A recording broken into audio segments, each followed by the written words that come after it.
Hello learners, सामान्य विज्ञान general science से जुड़े कुछ इंपॉर्टेंट क्वेश्चंस को देखते हैं जो कि आपके केवीएस बेस्ड है, सब कुछ सिलेबस के अकॉर्डिंग है।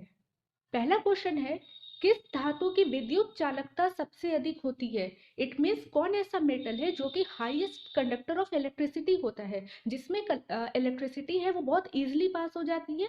तो दैट इज चांदी, इट मीन्स सिल्वर। ठीक है, तो चांदी चांदी की विद्युत चालकता सबसे अधिक होती है। इसका सिंबल क्या होता है? एजी, अर्जेंटम, और साथ ही साथ इसका एटॉमिक नंबर 47 होता है। क्लियर है? नेक्स्ट क्वेश्चन, भविष्य का धातु फ्यूचर मेटल किसे कहा जाता है? तो फ्यूचर मेटल टाइटेनियम को कहा जाता है। Titanium is known as future metal, भविष्य का धातु। क्लियर है? नेक्स्ट वन, सीएनजी का फुल फॉर्म क्या है? तो सीएनजी, तो पहले जानो सीएनजी क्या है।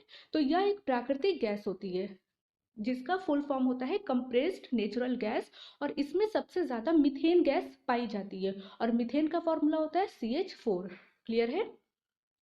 नेक्स्ट क्वेश्चन, पॉलिश युक्त चावल के सेवन कंजम्पशन से कौन सा रोग होने की संभावना है? यानी कि जो हम लोग पॉलिश युक्त जो चावल खाते, ग्रेन खाते हैं, अगर हम एक्सेस अमाउंट में उस चीज को खाएं तो हमें बेरी बेरी एक रोग होती है जो कि विटामिन की कमी से होती है, विटामिन बी की कमी से होती है, तो ये रोग होने की संभावना होती है।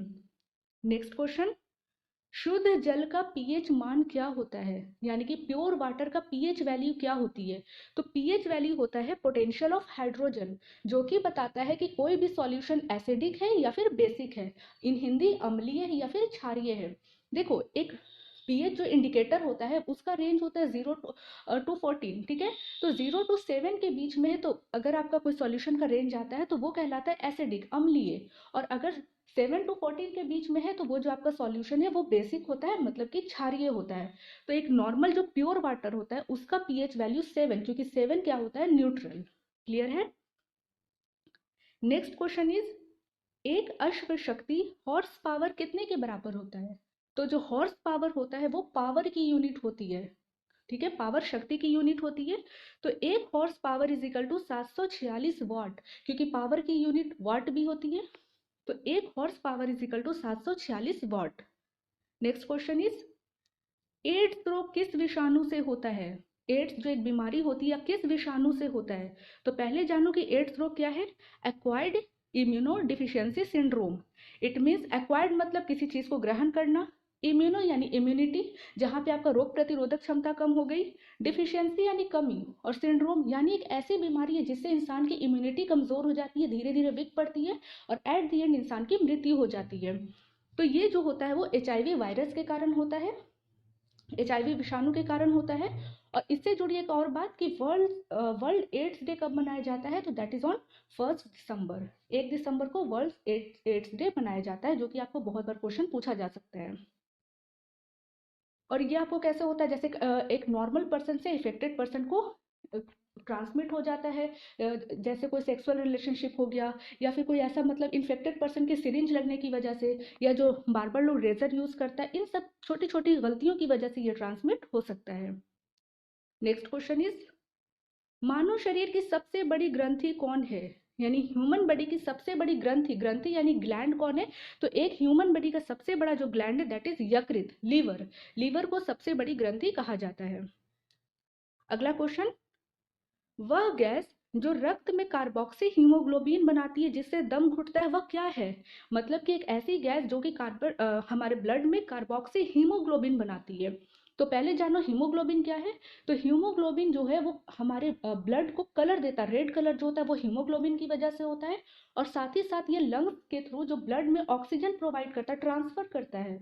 तो अब सपोज करो कि ब्लड में या हीमोग्लोबिन के थ्रू कार्बोक्सी हीमोग्लोबिन बन गया, तो वो होता है हमारा कार्बन मोनोऑक्साइड। कार्बन मोनोऑक्साइड यानी कि CO, कार्बन मोनोऑक्साइड का फॉर्मूला है CO। तो ये जब होता है तो ऑब्वियस सी बात है, क्या हुआ? हीमोग्लोबिन के साथ ये रिएक्ट करता है, हीमोग्लोबिन के साथ कार्बन मोनोऑक्साइड रिएक्ट करता है, जिसकी वजह से हमारे ब्लड में एक्सेस अमाउंट, मतलब जो ऑक्सीजन का जो प्रवाह होता है, ऑक्सीजन का ट्रांसफर होता है, वो बहुत कम हो जाता है, जिससे इंसान की मृत्यु हो जाती है। नेक्स्ट इज, पुरुष सेक्स हार्मोन क्या है? मेल सेक्स हार्मोन क्या है? तो that is testosterone. And female का क्या है? ओएस्ट्रोजीन। नेक्स्ट इज, कृत्रिम रेशे आर्टिफिशियल सिल्क को किस नाम से जाना जाता है? तो आर्टिफिशियल सिल्क को रेयॉन के नाम से जाना जाता है। रेयॉन को आर्टिफिशियल सिल्क भी बोलते हैं क्योंकि रेयॉन क्या एक सिंथेटिक फाइबर है जो कि क्वालिटी वाइज या फिर आप उसको जब टच करोगे या जो भी तो वो एकदम नेचुरल दिखने में लगता है, तो इसीलिए इसको हम लोग सिंथेटिक फाइबर जो है उसको हम लोग आर्टिफिशियल सिल्क के नाम से भी जानते हैं। अगला क्वेश्चन है कि डीएनए की खोज किसने की? डीएनए, डीऑक्सीराइबोन्यूक्लिक एसिड, इसकी खोज की थी जेम्स वाटसन तथा क्रिक ने। जेम्स वाटसन तथा क्रिक ने डीएनए की खोज की थी।